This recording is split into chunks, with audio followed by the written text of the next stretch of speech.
Loubuk Sanghalasi Senthok Leihanshi, Loubuk Sanghalasi Senthok Leihanshi.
Aigi ming Kondok Jam Jayanta.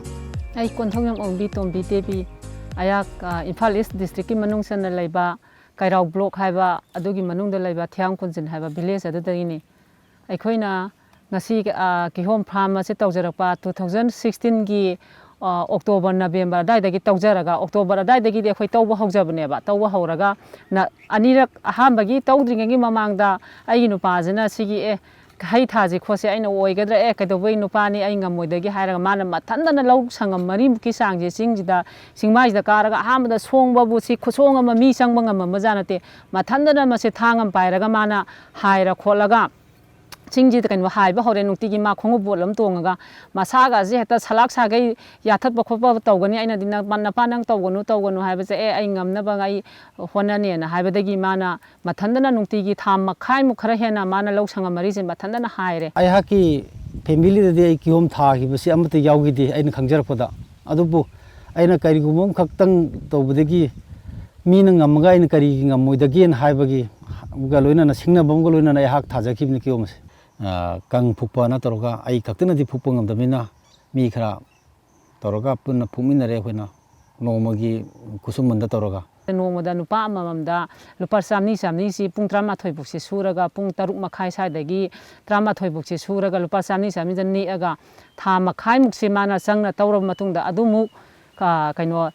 December thasda unsa hanje na sahale sai napi singja amata horaktana bana napi do ahan namanjing haina bada napi je December thasda unkha je sa radi napi je pa khawra we na haire adugi matungda December si lalaga aikhoina mu January saida amuk lawol mu wonthoeba amuk ka tem haibana khoi tem haidna toroga khoi napi gi mayam ji amuk loina lautho matungda tumnojing je malhodradi tumnojing je khoina mu malle manthoi haraga mai thadoga dudagi di khoina haisar se karai dagi thijige sai siru anakpadai lawje haibadadi maman se yami khole haibadagi khoina saram hairiba lamsidagi kihom sar se khoi kihom sar amamda lupa ani singna leijare si yoropom tan transport charge mong lokthokraga lupa ahum khara khena singadra matamda haili sing 33 traumdu chi lawrure harba kiyom si kangun handana toroga akhoi yosabi makhong sabana ahum tharaga mati am hangalaga amdigi makhadasu ahum hangi mapa amuk menjaliba posina karigino haban kiom sasim menjala thajina kaino lehau nong chokan lehau si sendagidana ba kiom amana amagi ahoba mapadu thalaga leiraga lehau sendadana ba haiduna koina hariba posi thabani aduga aikhoi February sajidagi thaba hore mi jinne aga hek thabadagi na tawbo box da khoi lupa lakh aniga something di sange na khoina khalle ba saurangna thar matungdagi mase haurgana khoi ising chaiba khopadi khoi yaudre makhoidi thabo thagadi kamasri dum khoi masa matona hobungamje hobungam jabanina khoigi sahim haugra matungda khoina yamrabda sahim da anirak natraga ahumlak si khoi makhong somi somaga adugi matungdagi di khoina June July da haije khaga pale palakpa haijingjina ahambagi pisak pikpanina khoina yonbada market da pa moidra haibai wakhanda khoina angang gaje pija thoya de hallamanjing haibadai nganna pana banganna thekta lona haijimu the 2016 dagi khoi thari ba kiom si 17 na khoina paliba kiom ki size je khoi side dum ai taksege si swaida paliba kiom si swana loina pale pamani sai khoina marketing da hai posi thadok pu mina pamoi da banina khoina swaida dum angang ai aboro amoro to san thakna bana khoi torol thame duga kidang mamma mathang sei du golak pu da panana bana ngan thi ona khoi ahan ngai takpi degi dum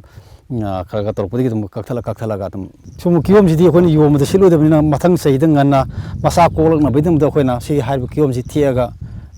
manghan je manghalaga lei sidri ba hai posi marketing to bo matam dadi mina pa moi da banina khoina moisi next year gi dam da khoina khallaga moisi ngana thudi khre akhoi adagi thaba kangu ahal kharadi masi kanara kani langban tarpon da haidra mo khoidi yolamme akhoi di khangdamne haiji loi manghan gre hambagi midi yomdal paduk sili hai akhoi adu haiduma mangre thabin tindagi di saurangna khoi kihom lising taret nipal ki sang di khoi theksei theaga haiba adu salok da baduna mu hairakta adagi hairola na mu to khaina ma khoi gi mu sale adudagi 2017 dani ko harise hai apik pase 16 da tharaga adu mathang golak pa sei ani subadagi khoi kiom si phajare aduga 18 gi June July dadi akhoi haije phajana paleba hayema da akhoi gi haije mi punamang noije har hapra lon har hapangani noina taina naw toksan dai werengani na hai mayam dagi akhoi thaminari ba akhoi ada da lok sangam tare ni pan thai akhoi na mari ni thaminaba haije dagi akhoi gi haije na ifa phajaba oyeba mayam sidagi haije tha gibdagi akhoi ngasi bokta har haibadum akhoi suksai sajadi hayema da aina hamba muslim gi ramzan sahen thamamang da aina lilong da hamba gi haiji pukhalaga yun ge na yolu baka anda hayang khai mukpu base chaini pulpan ni phu sipa kunthra nga sipa sama hum to wad mana yom dai haiji sum mun bai hanjalak podagi di kaksing khunawrom dai mawai sing bala ke na inaung pa na takpirak podagi smaina hai thabam layen ha dagi haije paktang na munsan narak podagi hay amamam da lupa kun manga thaba kun manga dagi tha noni ni mulairaga kun ni thoi thaba sum khara handarak da last lupa ta testing bagumba masadna train thoi sing ba maina yonjagi ba 18 da salok da ba kiom duna mu 19 da mu sale 19 da satpajuna hojik lariba running da yak lam ga lising kunthra mu ki sang yonjare du hojik kiom ji hojik da inong nong na salak ko su yauri haiba saliba kungsina mu khairola nam la ani adigi mu adugi matung mu khairak ana mu la ani adubu handaki 2019 sida di ekhoina hayema mamda hana singamba sangdagi amuk amount je henkat leba henkat panina khoida wagiba mayam do khara di kaw boiningeba aduga akhoi sangi wa sembi du de khoi khanjan ngado khitang wani na khali maramdi akhoi na tha anihum lairaga haiji ping da ba yadeba ping da ba yade haibadi ping basda sumi ping ba sangning di maramdi asagi tinghang pan ba pu ni na asagi ping ba marak sa sang basda khongaw seta ju yadogum taw akhoi na mi jingi thigire mayam na pina ba paisa dagi akhoi hena pijage haidana adumai tawdana mi jingi pukhatana sengna tha chahi mada ahum natraga mari rakti sengi amumuk sengda lupa lising kungi maya je dum sange ba ma khoi gi asa thak tha bane dai hujing matam ji moi sengi ba kangu jin awana kaunam ni haidana kwa sa bim ju ya buni na kwa je ahum mai rak pijan ba hona bane aduna aikhoina sangi bada lupa lakh aniga lising humphumuk something je khoi changang gadana khanjai adubu hojik pawda khoina 2019 sida la amam khai deina ani muki maya bukti hak yomba yongani haiba asa tawji 2018 da 80000 mu yon ge da hairak ta dum sat pa yawe ba sigadi 90000 mu yolaga hanjan gada basi wat tre mathang sahida hayema yon bada akhogi koiri ba farms da khoina ꯍꯥꯟꯅ ꯌꯣꯟꯈꯤꯕ ꯀꯥꯡꯕꯨꯗ ꯑꯩꯈꯣꯏꯅ ꯍꯪꯖꯕ ꯃꯇꯝꯗ ꯍꯩꯗꯤ compulsory ꯇꯣꯡꯒꯅꯤ ꯃꯥꯡꯕꯗꯤ ꯉꯥꯡꯉꯣꯏ ꯍꯟꯗꯛ ꯆꯍꯤꯗ ꯁꯦꯟꯕꯤꯁꯦ ꯍꯟꯖꯜꯂꯒ ꯃꯊꯪ ꯆꯍꯤꯗꯗꯤ ꯑꯩꯈꯣꯏ ꯑꯇꯣꯡꯕꯁꯦ ꯑꯗꯨꯝ ꯑꯣꯏꯖꯗꯣꯏꯅꯦꯕ ꯑꯗꯨꯕꯨ ꯍꯩꯁꯦ ꯊꯥꯈꯤꯕꯗꯗꯤ ꯑꯩꯈꯣꯏ ꯋꯥꯕꯗꯤ ꯌꯥꯝꯅ ꯋꯥꯒꯦ ꯍꯥꯏꯕꯗꯤ ꯑꯍꯥꯟꯕ ꯄꯥꯡꯈꯠꯂꯛꯄ ꯍꯧꯔꯛꯄ ꯃꯇꯝꯗ ꯁꯤꯗꯤ ꯄꯥꯛ ꯁꯟꯕꯅꯤꯅ ꯑꯩꯈꯣꯏꯅ ꯂꯧ ꯁꯪꯒꯝ ꯃꯔꯤꯁꯦ ꯑꯩꯈꯣꯏꯅ ꯁꯝꯕꯟ ꯈꯥꯕ ꯍꯥꯏꯕꯁꯤ ꯑꯣꯏꯊꯣꯛꯇꯕꯅꯤ나 ꯑꯩꯈꯣꯏꯅ ꯁꯟꯁꯦ ꯑꯃꯨꯛ ꯁꯦꯟꯅꯕ ꯆꯠꯂꯦꯕ ꯁꯟꯁꯦ ꯉꯁꯥꯏꯒꯤ ꯈꯨꯜꯂꯛ ꯏꯔꯣꯛ ꯑꯣꯏꯕ ꯑꯩꯈꯣꯏꯒꯤ ꯂꯧꯕꯨꯛ ꯂꯝꯍꯥꯡ ꯑꯣꯏꯕꯅꯤꯅ ꯁꯟꯁꯦ ꯑꯅꯝꯕꯅ ꯐꯥꯖꯟꯅꯗꯦ ꯑꯩꯈꯣꯏꯒꯤ ꯖꯨꯟ ꯖꯨꯂꯥꯏ ꯃꯇꯝꯗ ꯂꯧ ꯁꯤꯡꯕ ꯃꯇꯝꯗ ꯐꯥꯖꯟꯅꯕ ꯅꯠꯇꯅ ꯑꯗꯨꯗꯤ ꯃꯔꯛꯇꯗꯤ ꯊꯥꯗꯣꯛꯄꯅꯤꯅ ꯑꯗꯨꯅ ꯁꯟ ꯁꯦꯟꯅꯕ ꯃꯔꯛꯇ ꯆꯠꯄ ꯑꯗꯣ ꯍꯥꯔ ꯅꯨꯡꯒꯤ ꯋꯥꯗꯤ ꯑꯩꯈꯣꯏ ꯁꯨꯡꯌꯥꯎ ꯌꯥꯎꯖꯗ꯭ꯔꯦ ꯑꯩꯈꯣꯏꯅ ꯁꯦꯟꯅꯕꯕꯨ ꯁꯟꯒꯨꯝꯕ ꯑꯗꯨꯒ ꯁꯥꯕꯤ ꯃꯔꯛꯇ ꯁꯥꯕꯤꯅ ꯀꯤꯍꯣꯝꯁꯦ ꯌꯥꯝꯅ ꯆꯥꯔꯒ ꯂꯩꯅꯥ ꯇꯤꯟꯅꯥꯃꯛ ꯇꯥꯗ꯭ꯔꯕꯁꯨ ꯁꯥꯕꯤꯅ ꯃꯥꯡꯍꯟꯕꯒꯤ ꯆꯥꯡꯗꯤ ꯍꯩ ꯁꯪꯒꯝ ꯃꯔꯤ ꯊꯥꯕꯁꯤꯗ ꯀꯩꯅꯣ ꯑꯩꯈꯣꯏꯒꯤ ꯀꯔꯤ ꯍꯥꯏꯇꯥꯔꯦ ꯁꯪꯒꯝ ꯂꯧꯈꯥꯏꯃꯨꯛꯀꯤ ꯇꯪꯈꯥꯏꯃꯨꯛꯁꯤꯗꯤ ꯄꯥꯝꯕꯤ 40 ꯍꯨꯝꯐꯨꯗꯤ ꯃꯈꯣꯏꯅ ꯐꯖꯕ ꯄꯥꯝꯕꯤꯁꯦ ꯃꯥꯡꯍꯟꯈ꯭ꯔꯦꯕ ꯑꯩꯈꯣꯏꯅ ꯃꯁꯤ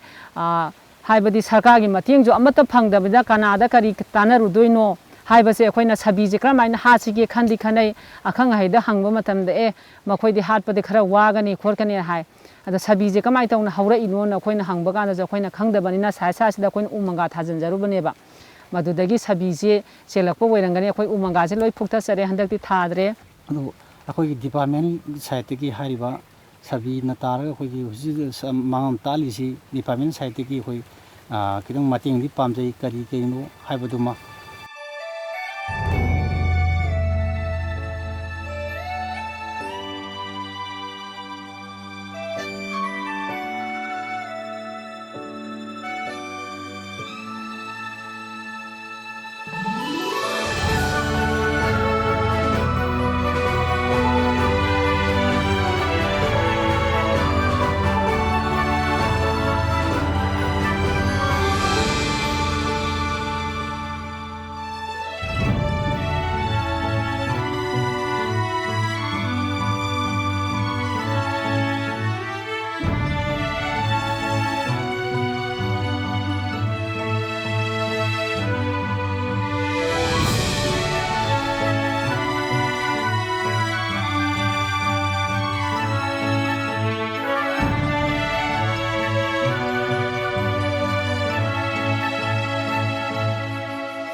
ꯅꯨꯃꯤꯠ ꯃꯔꯤ ꯃꯉꯥꯅꯤ ꯀꯥꯟꯅꯒ ꯇꯔꯥ ꯀꯨꯟꯒꯤ ꯆꯥꯡꯗꯤ ꯑꯩꯈꯣꯏ ꯑꯗꯨꯝ ꯄꯨꯊꯣꯛꯄ ꯉꯝꯃꯤ ꯖꯅꯋꯥꯔꯤ ꯊꯥꯁꯤꯐꯥꯎꯗꯤ ꯑꯩꯈꯣꯏꯒꯤ ꯍꯥꯏꯔꯤꯕ ꯐꯥꯔꯝꯁꯤꯗꯒꯤ ꯀꯤꯍꯣꯝꯁꯦ ꯑꯗꯨꯝ ꯈꯔꯒꯗꯤ ꯃꯌꯥꯝ ꯄꯥꯛ ꯁꯟꯅ ꯄꯤꯖꯕ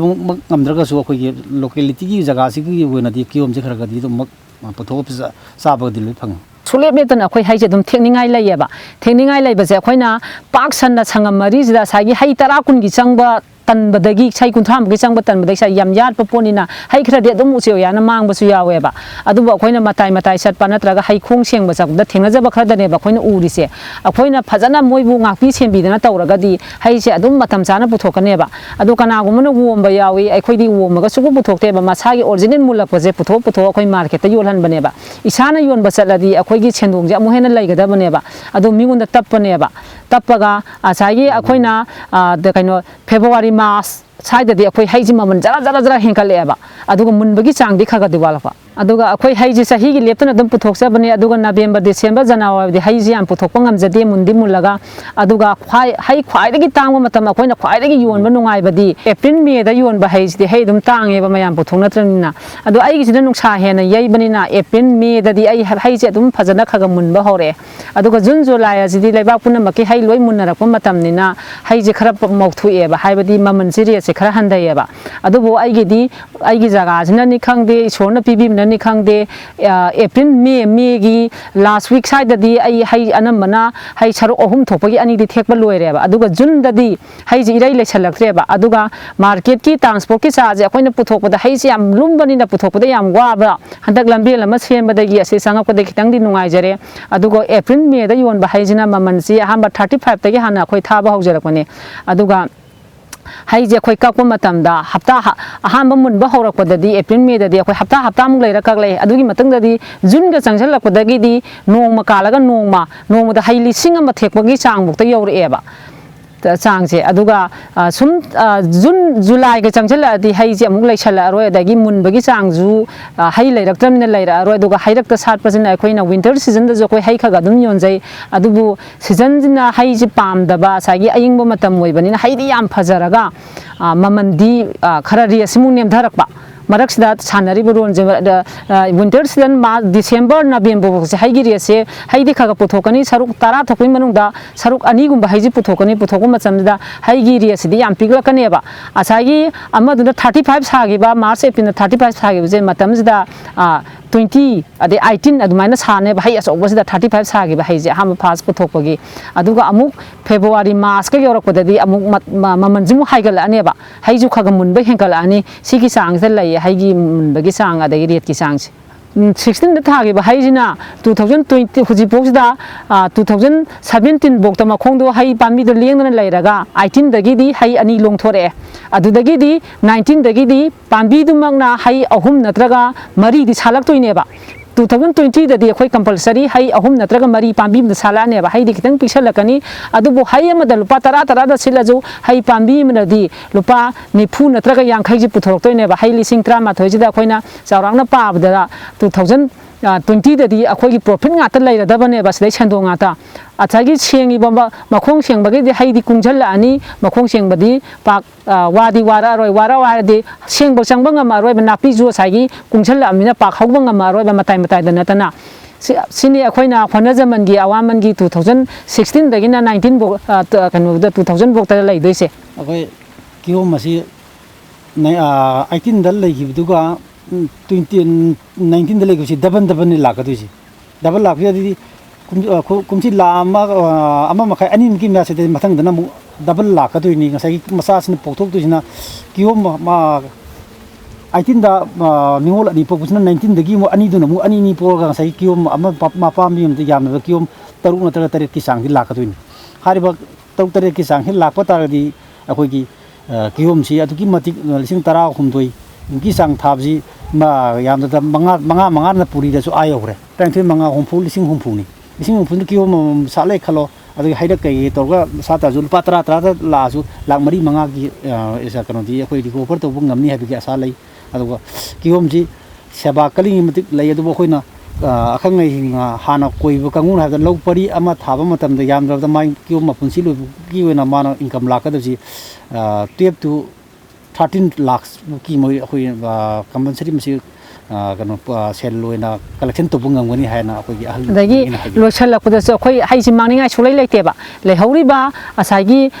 ꯄꯥꯝꯕꯤꯁꯤꯅ ꯑꯃꯨꯛ ꯃꯤ ꯑꯇꯣꯞꯄ ꯃꯤꯅ ꯆꯥꯔ ꯂꯧꯕꯗ ꯑꯩꯈꯣꯏ ꯆꯥꯔ ꯑꯃꯃꯝꯗ ꯂꯨꯄꯥ 3 ꯅꯠꯇ꯭ꯔꯒ 4ꯗꯤ ꯑꯩꯈꯣꯏ ꯌꯣꯟꯅꯤꯡꯉꯥꯏꯒꯤ ꯄꯩꯁꯥ ꯂꯩꯔꯤꯑꯕ ꯄꯥꯝꯕꯤ ꯐꯨꯛꯇꯣꯛꯑꯝꯗꯥꯏꯗꯁꯨ ꯃꯥꯒꯤ ꯑꯁꯨꯛꯀꯤ ꯃꯇꯤꯛ ꯀꯥꯟꯅꯔꯤꯁꯦ ꯑꯩꯈꯣꯏꯅ ꯊꯥꯔꯣꯏ ꯍꯥꯏꯔꯒꯁꯨ ꯑꯇꯣꯞꯄꯅꯅꯤꯀꯣ ꯂꯩꯈꯤꯗꯣꯏꯁꯦ सी निंगोल है जो कोई सी हारिबा सी निंगोनी कोई निंगोल जी थाना थिएगा अखोइना पोरगा हारिबा पोसी तोरगा स्वाना सुम डायरेक्ट साना था तरगदी मागी रुटसी अखोई हारिबा मकुसिना थाबनिना रुटसी फाउदोकप ngamdi aduna maduna maram uduna अखोइना थाबा मतमदा कोई कमाई थागदगे हाय काना अखोई कियोम जी स्वाना माकाजी थाना सेतो पिरनी स्वाना सेतो पिरगा सिगी हारिबा पोसी स्वाना था तागदी सिगी मकुजी याउद्रमे सिगी मतंग सिगी ममी मसा मसा पालागा ममी मसा सिगी कोई मराजी हारिबा मराजी चोंथोगा याम थुना मासी हाउबुंगमी अदुना अखोई